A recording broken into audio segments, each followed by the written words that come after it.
Saltos de prédios, lâminas ocultas, uma luta pela liberdade que atravessa séculos, todo mundo que joga videogame conhece essa história.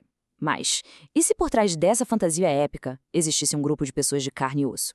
Pois é, hoje a gente vai mergulhar fundo para separar a lenda do jogo da incrível e surpreendente história real que inspirou tudo isso. Os capuzes brancos, os saltos da fé, a guerra sem fim contra os templários, o universo de Assassin's Creed é simplesmente icônico. Mas vamos fazer um exercício aqui? Se a gente tirar toda a ficção, toda a parte dos artefatos mágicos, o que sobra? Quem foram as pessoas que, na vida real, inspiraram essa lenda? Então, para a gente conseguir entender a realidade, o melhor caminho é começar pelo que a gente já conhece bem, né? Vamos partir do universo do jogo que tanta gente adora, para depois conectar os pontos com a história real que deu origem a tudo. E olha só, a primeira grande pista está no próprio nome. A palavra assassino, ela não foi inventada para o jogo, não. Ela vem de um termo histórico, Hashashin. E esse era o apelido dado a um grupo muito específico e muito real, os Nizaritas e Ismaelitas, um ramo dos Lanchita. É exatamente aqui que a nossa investigação começa de verdade. Só que, pode esquecer aquela imagem de uma ordem secreta super poderosa. A realidade desse grupo não tinha nada a ver com artefatos místicos. A história deles era sobre algo muito mais cru, muito mais humano. Era a luta desesperada de uma pequena comunidade para simplesmente não ser varrida do mapa. Certo. Para a gente entender de onde esse pessoal veio, precisamos voltar bastante no tempo. Pensa numa grande árvore de eventos. Tudo começa lá em 632, com a morte do profeta Maomé, que causa grande divisão no Islã entre sunitas e xiitas. Séculos se passam e dentro do lado xiita surge um ramo chamado Ismaelita, e é de uma briga de sucessão dentro desse grupo, lá em 1094, que nasce a facção que viria a ser lendária, os Nizaritas. Ou seja, aquela ideia de uma organização que controla o mundo por trás dos panos não era bem assim. Na prática, os Nizaritas ismaelitas eram uma minoria religiosa perseguida, um grupo politicamente bem frágil que vivia espremido entre impérios gigantescos e, na maioria das vezes, muito hostis. E nesse cenário, para conseguir resistir, eles precisavam de duas coisas: um lugar seguro e um líder fora da curva. E eles encontraram ambos. O líder era um cara carismático e brilhante, Hassan es-Sabah. E o lugar? A lendária fortaleza de Alamut, um ninho de águia no topo das montanhas do que hoje é o Irã. Esse lugar se tornou o coração da resistência deles. Bom, e se eles eram um grupo pequeno, cercado de inimigos, como eles lutavam? É aqui que a história deles dá uma virada e fica, bem, famosa e temida. Se eles não podiam vencer numa batalha de campo aberto, eles teriam que mudar completamente as regras do jogo. Fica a pergunta, né? Como é que um grupo pequeno, sem um grande exército, consegue sequer pensar em enfrentar um império colossal como o dos seljúcidas? A resposta que eles encontraram foi, ao mesmo tempo, genial e absolutamente aterrorizante. Eles criaram um método quase um manual de operações. Primeiro, não atacar soldados qualquer. O alvo tinha que ser alguém importante, um general, um governante. Segundo, o ataque tinha que ser em público, numa mesquita, no mercado, para todo mundo ver e o pânico se espalhar. Terceiro, a arma de escolha era a adaga. Nada de veneno à distância, tinha que ser pessoal, cara a cara. E o passo final, talvez o mais chocante de todos, o executor não tentava fugir.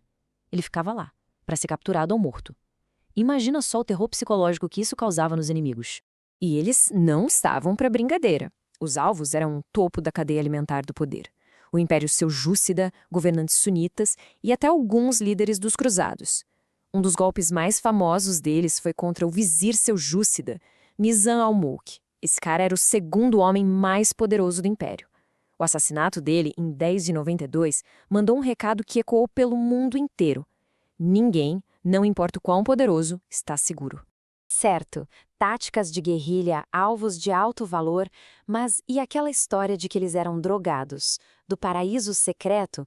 Pois é, agora a gente vai mergulhar na parte mais famosa da lenda e no que talvez tenha sido uma das maiores fake news da Idade Média. A versão que ficou famosa na Europa veio, em grande parte, de um viajante bem conhecido, Marco Polo. E a história que ele contou era cinematográfica. Falava de um jardim secreto, um paraíso artificial, onde jovens eram levados depois de serem drogados. Lá, eles tinham um gostinho do paraíso, e com isso, o líder garantia uma lealdade cega e uma coragem sem limites. É uma história incrível, né? Digna de um filme. Mas a pergunta de $1 milhão é: tem alguma ponta de verdade nisso tudo? Bom, quando a gente vai checar os fatos, a lenda meio que desmorona. Primeiro, as drogas. Hoje, os historiadores são quase unânimes em dizer que não existe nenhuma prova concreta de que eles usavam haxixe para manipular os soldados. Segundo, o tal paraíso, essas histórias todas vieram de crônicas escritas pelos inimigos dos nizaritas. E o nome Hashashin, tudo indica que era um xingamento, uma ofensa, tipo ralé ou pária, para desmoralizar o grupo. Resumindo, era pura e simples propaganda de guerra. Certo. Agora que a gente desvendou o mito e entendeu um pouco mais da história real, tá na hora do confronto final. Vamos colocar lado a lado, de uma vez por todas, o jogo e a realidade. Então, de um lado no jogo, que a gente tenha uma fantasia épica, uma ordem secreta global, uma guerra que dura milênios contra os templários, busca por artefatos místicos, a coisa toda. Já do outro lado, na história real, a gente tem algo muito mais pé no chão. Um movimento político-religioso, concentrado numa região específica, que durou uns 200 anos e lutava pela sobrevivência contra inimigos bem reais. E como essa história termina? Bem, o fim do Estado nizarita não veio de nenhum dos seus rivais de longa data.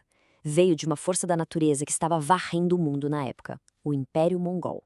Em 1256, os exércitos de Hulagu Khan chegaram em Alamut e simplesmente destruíram tudo. Foi o fim da fortaleza e do poder político dos nizaritas. Mas olha que interessante. O estado político acabou, a fortaleza virou ruína. Mas o povo sobreviveu. A comunidade nizarita ismaelita conseguiu resistir e se espalhou pelo mundo. E eles existem até hoje como uma comunidade global e pacífica, liderada por uma figura conhecida como o Aga Khan. Então, no fim das contas, o resumo da ópera é o seguinte: os assassinos da vida real não eram um culto místico. Era uma comunidade minoritária que, para não ser extinta, usou as armas que tinha. Táticas radicais, inovadoras e, sim, aterrorizantes, como uma ferramenta para sobreviver no mundo que era, francamente, brutal. E isso tudo nos leva à reflexão final. Sabendo da história real, com toda a sua complexidade, o drama político, a luta desesperada por sobrevivência, será que isso não torna a fantasia do jogo ainda mais rica, ainda mais fascinante? Saber que, por baixo de toda a lenda, existe uma verdade tão poderosa, talvez esse seja o maior segredo de todos. Fica aí o pensamento.